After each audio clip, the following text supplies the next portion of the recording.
Bruce has helped manage one of the U.S.'s largest and most successful landscape conservation programs in the Tualatin Watershed, which is why one of the reasons why we've invited him here to share some of his experiences. So please welcome Bruce Hall.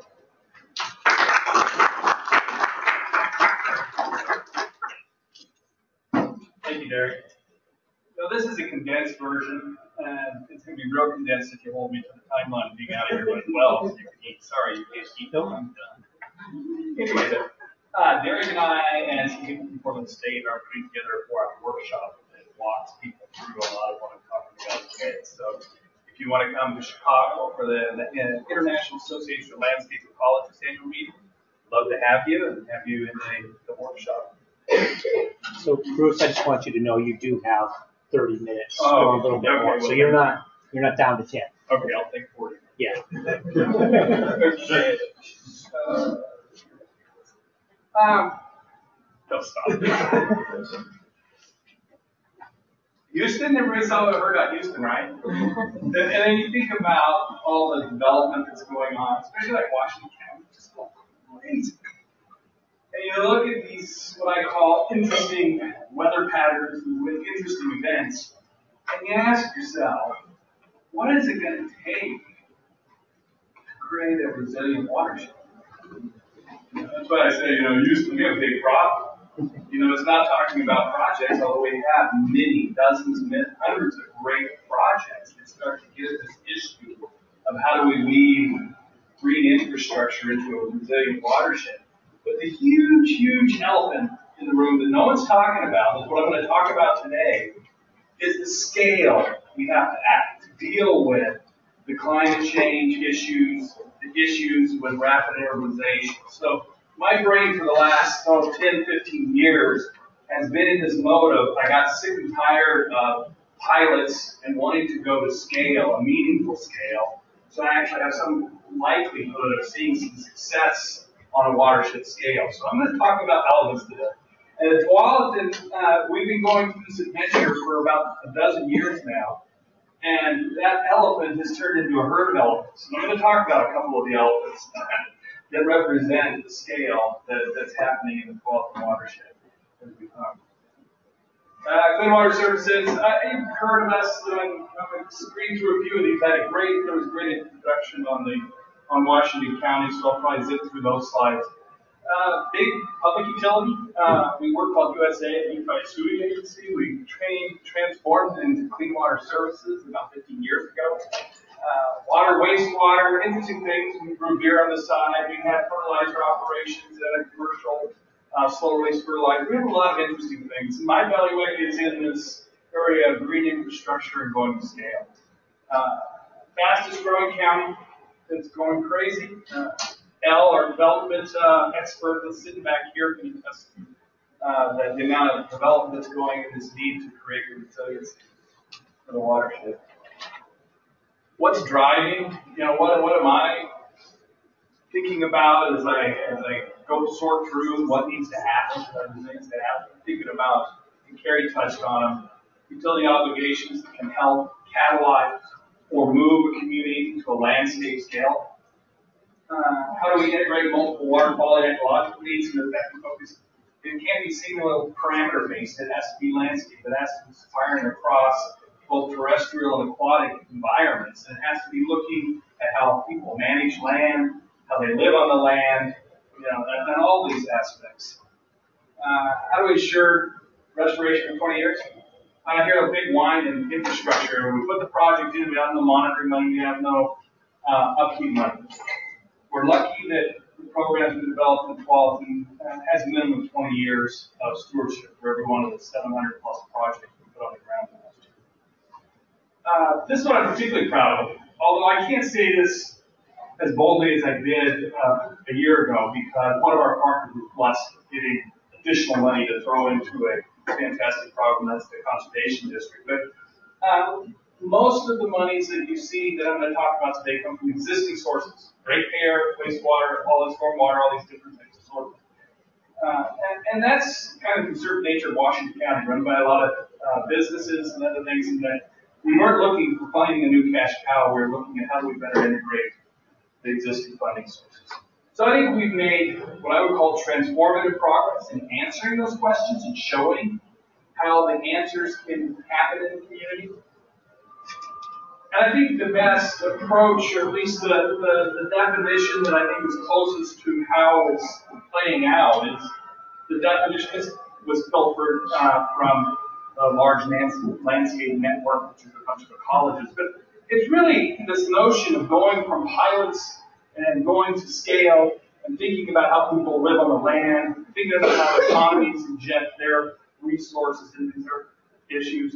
Goes not just to deal with just biodiversity, but it deals with things like rural working,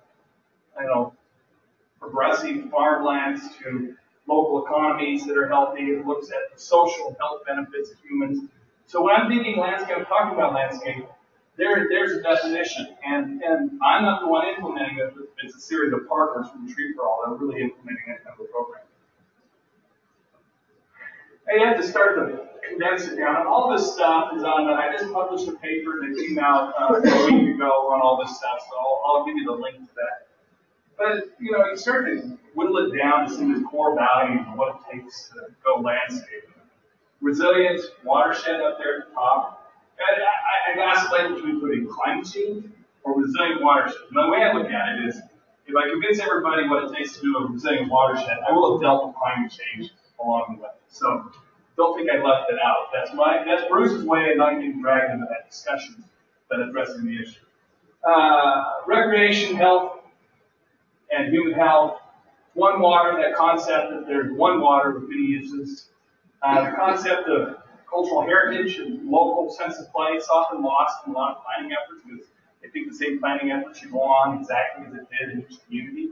I'm a firm believer that each place has its own drivers that weave into this landscape approach. Connected habitat, biodiversity, we all want that. Sustainable economies, we want that.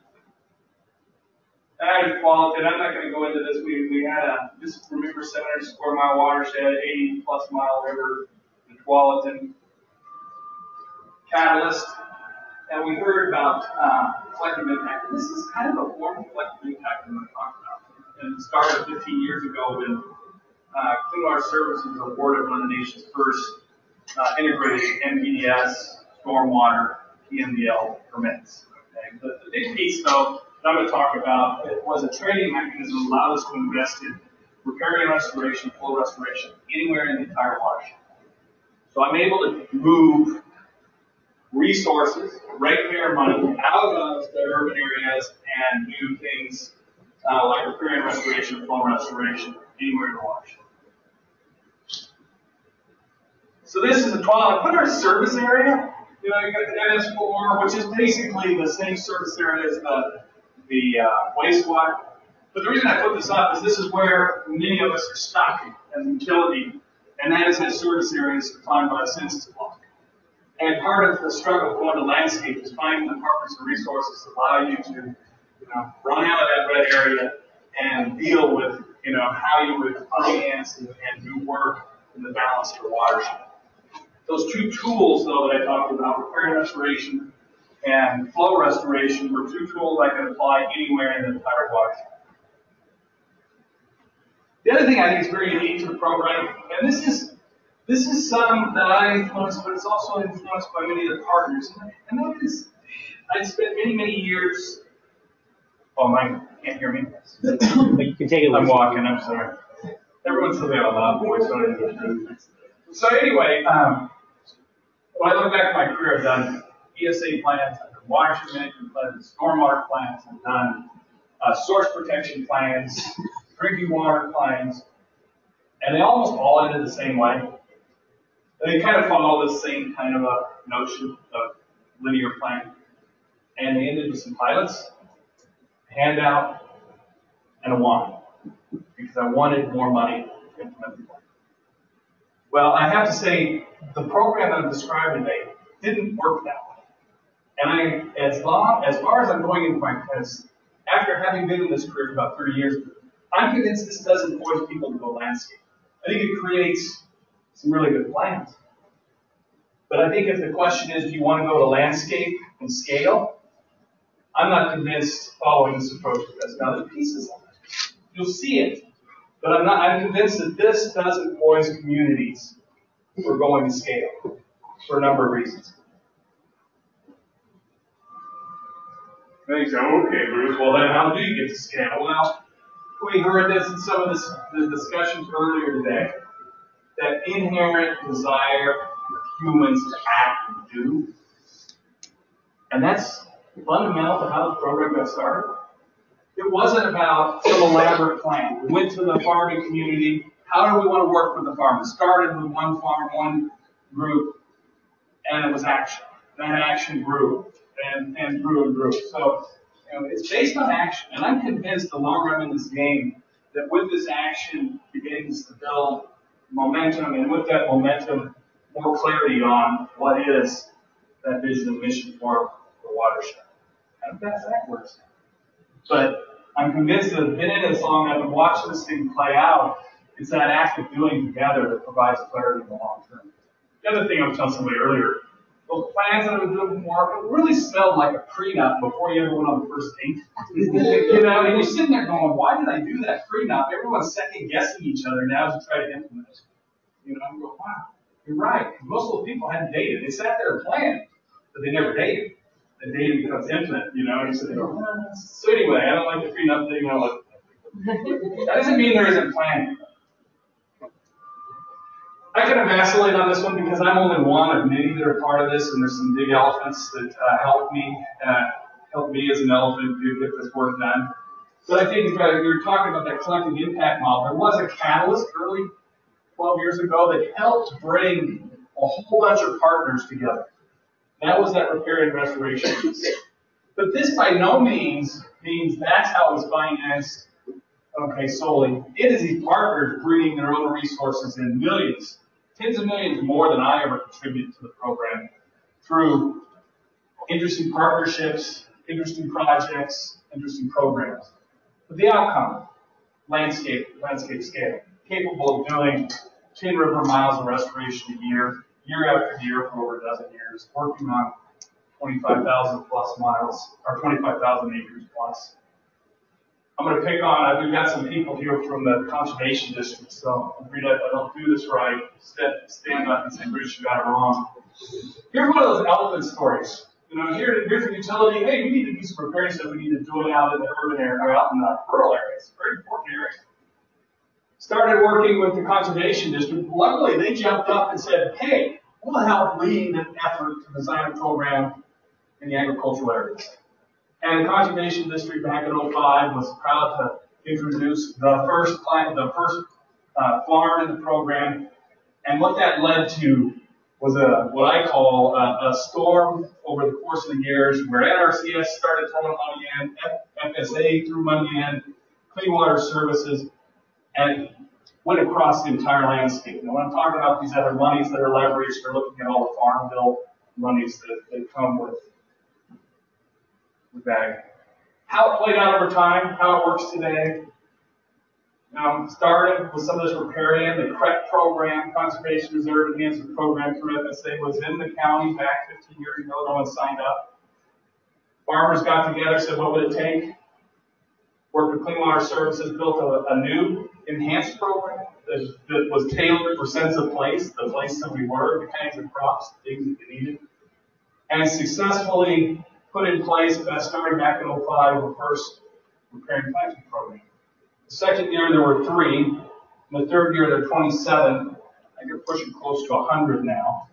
But along the way, over 12 years, you began to weave in, and this is through NRCS and many partners in the agricultural community, began to weave in the funding sources from EQIP, NRCS, and all these others. It then help you work across the balance of the landscape. And I think the other thing that's fantastic is every farm then gets a conservation plan that looks at things like integrated pest management, soil testing, those types of things. So that's a taste of one prong, one of the elephants that help us to scale. If you want more, this is the program implemented by the conservation district. Rita, stand up so they know. There are some others there. You know they want to. Sharon's here as well. Oh, man, we got a whole pile of them back here. You guys came in late. My parent and others. This program that they're running today is the most successful agricultural incentive program in the United States. You think about the numbers that they generated, I don't think anyone would say that before I got it, they probably had the majority of working farmers in the program. And how many other basins can do that? So there's an example of scale, partnership, the elephant of the conservation district and the rest of the farming community that dealt with that piece. Along the way, there were other elephants created. I'll touch on them briefly, but a couple of examples. U.S. Fish and Wildlife, lots of money from the duck scams, purchased lots of defunct wetland farm. Our proportion of Watershed didn't have monies to restore. We're now creating the nation's newest National Wildlife Refuge, the Watershed one, National Wildlife Refuge in Gaston, Upper Watershed. And that will be an effort jointly done by U.S. Fish and Wildlife, Clean Water Services, who will put in place the pieces of the project needed for it to be successful. Other examples, Metro, $268 million of bond measures to purchase parks and open space. That led to lots of stream corridors, high-value areas in the basin being purchased, lack of ability to be able to restore those. Here's one example, Fano, down on, it's a tributary, about 12-mile tributary of the Tualatin, goes through urban areas, industrial areas. It was a straight line ditch for many years, and then it was transformed, reconfigured, complexity, reconnection to the floodplain. That's 5 years. The beavers came back, the floodplain reconnected, the canopy restored very quickly. There's now 7 miles that have been done on that tributary, contiguous miles. Begin to add up another 4 or 5 up in the Bronson area. You can see these long stretches of resilient watersheds that it says. What does it look like today? Everyone looks like today. It's down at Fano. The beavers are back with vengeance. They're going to bring the ducks that have now places to breed and raise their babies. You begin to see things like blue heron. You begin to see the beaver. You see the amphibians. We actually have critter cams. If you go to the Tree Pearl site, you can watch the critter cam of this site, actually, but with all the real critters running around. You can see a video of that. But I think the other take-home that's so important with this program is we're able to think on a scale that really creates resiliency over a 100-year period. And what does that mean? It means here's floodplain, agricultural area. I think this is, in this case, there's Clean Water Services. We have Jackson Bottom, beautiful park that's been, the restored wetlands complex has been restored. This is what it looks like when it's dry. And there's the floodplain reconnected. You sit there and you shudder, but think of what that's doing for resiliency in the watershed. Holding that water, letting it go across the floodplain, allowing it to be metered out so that Tualatin and Sherwood don't get wiped out every 5-year storm. Then you think, wow, if we can open up X acre feet of stored water, think of what that will do for long-term resilience of the watershed. In fact, the work that Alan, raise your hand, is doing in the urban areas uses a similar approach. How do we marry the MS4 areas with these stream corridors to enable resiliency in those areas while meeting the MS4 regulations? Very novel, innovative approach, very painful, but I think it'll be as successful in the urbans as we've seen in the rural areas. Another example, Fern Hill wetlands, floods, thousands of acres. Now these are all lands that are maybe private ownership through a partnership with the conservation district and others. We now have those places protected. They have farm plans on them and those types of things going on. Here's a farm that we own, and this is the lower bench. We restored a wetland on it, and we're happy to see this happen in the wintertime. Happy to see many acre feet of water held there and creating off-channel habitat for both the waterfowl and many of the fish that need these kinds of areas. Results, it's interesting. About 120 have been stimulated through the catalyst of the trading program. But if you add in the work that Ellen, our development group, has, there's another 50 miles done by the developers themselves to protect corridors and all the urban. So you're looking at probably in the next year close to 200 river miles in the last 12 years.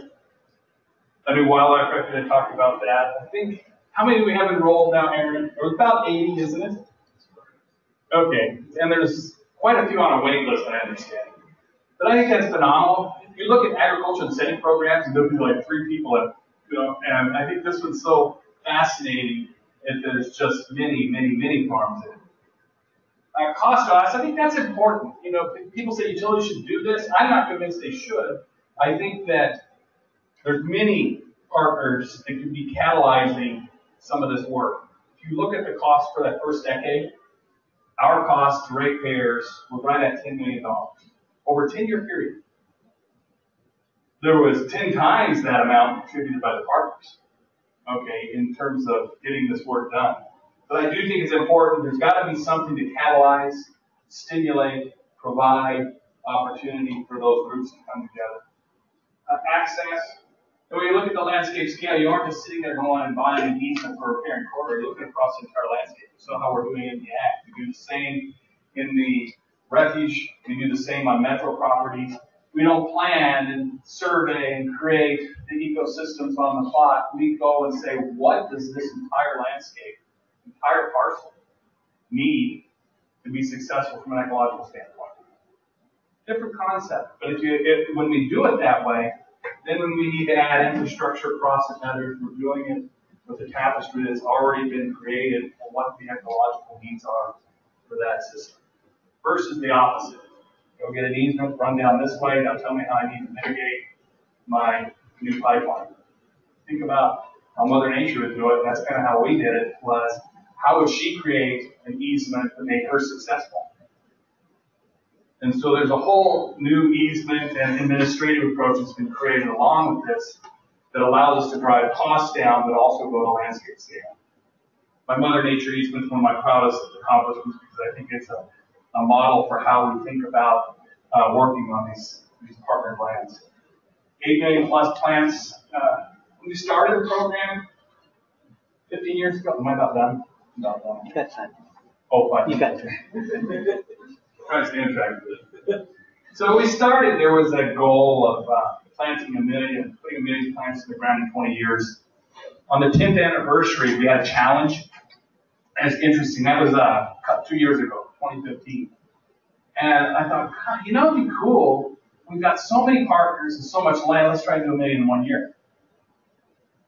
And what happened that year, because of people like the Conservation District, U.S. Fish and Wildlife, actually 2 million went in the ground in 2015 in 8 months.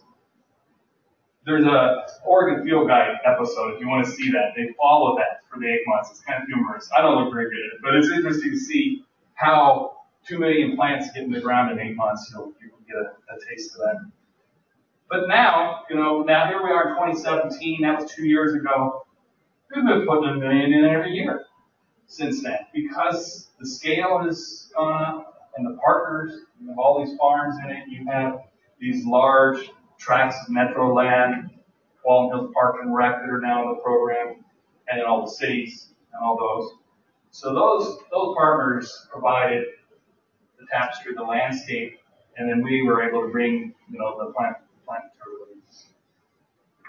Now, if you go to the website, and this is kind of where my passion is okay, now that we've done this and we've shown it can work, what are the key elements of it? And this is some of the stuff Derek and I and others are going to be working in that workshop, is kind of picking this apart and creating a workshop where people can explore how we did it, but also how they would do it in their place-based area. And so you'll see some of the common language here, but I think there's common themes that apply in a lot of places. You can go to the website and learn more about it. There's videos on the website that talk about this. There's Tree for All website. That was done. Nope, I'm done. That's my indie one right there. Yep.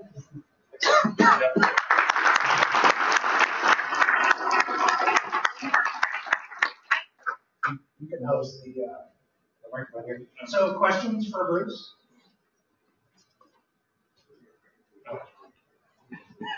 With implementing this program, I'm not sure, does Oregon have water rights issues in which delivery do irrigation districts and municipalities have to be considered with the project? And if so, what were some of the positive or negative impacts and or conversations? So I know in the Southwest where we're from, that's a big issue with trying to plant more trees to bring water for that. Yeah. Beneficial use and all those things come up. You know, it's interesting. I grew up in Colorado, and Colorado is like the Southwest, where, it's been bloody and ugly, and the water rights thing is, it's been going on for years and decades. And then I moved to I was in Western Washington and now down in Oregon.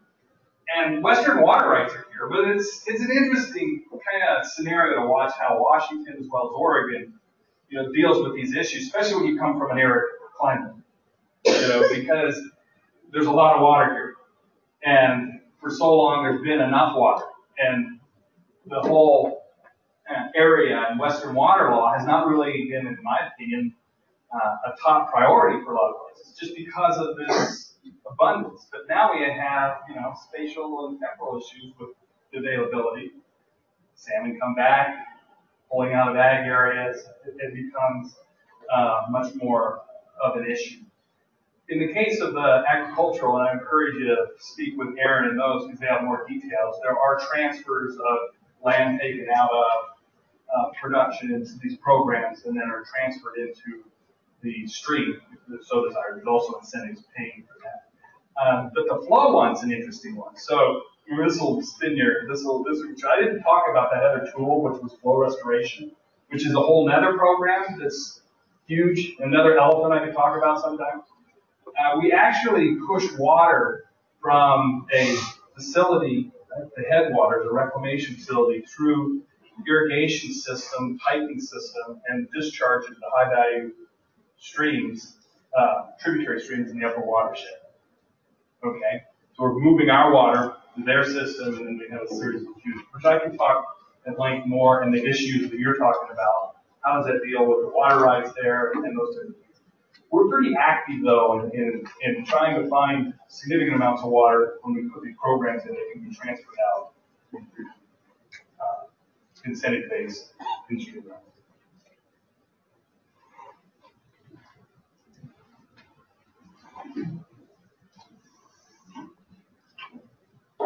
Thank you, Bruce. I was looking at some of those pictures, and it looked like some of those farms were actually active farms that were underwater. How did that happen? In the sense, how did you get farmers to buy into? So that's been happening. It wasn't something that we brought. That's one of the benefits of the Tualatin, is that access is there, and we want it to stay there. So having these programs in areas where we can put in the complexity of preparing corridors and continue to have that access there. We are doing things like I showed Jackson Bottom, which was originally farmland, but is now owned by Clean Water Services and City of Hillsborough. I think that's an example of going in and doing very subtle things on the landscape to hold back that water so we can get through a breeding season of waterfowl. Those projects are happening. The upper watershed where we're doing the Wapato National Refuge will be that type of thing. We're just starting to explore some of these partnerships more robustly with farmers, okay? But I think it's kind of that untapped now that the conservation district has a lot more cash, since they got a taxing measure out of that. We now have an ability to take this, what I call a Mercedes-Benz program to be a Ferrari program in the agricultural areas. And so I think those are the kinds of things that are out there in the future that will be really interesting to partner for cold water refuge with farmers, to partner with floodplain access, and ability to hold more of that water on some of these farms. I think it's a good thing. We learned a lot of things. We learned that some of these flood-prone areas weren't as high value as other areas. And so if there was a lease payment available through the CREP or the Enhanced CREP program, it helped offset taking that out of production. With the new wilderness regulations, is that going to change some things and buy-in from some of the farmers, or hamper that some of your projects with those? And for those who don't know who WildernessEarth is, that's the waters of the U.S. Yeah. And that's then also another contentious issue. Back at the time, I was having this epiphany about how to go to scale. I consciously stopped tracking many of these issues. Because I figured if I stopped tracking, got back to them 10 years later, they'd still be gone. Okay, those are always going to be, they're going to be there. But I'll be honest, I don't spend a lot of brain power. I figure if the largest soil water conservation district in the area is supported, if the irrigation district is supported,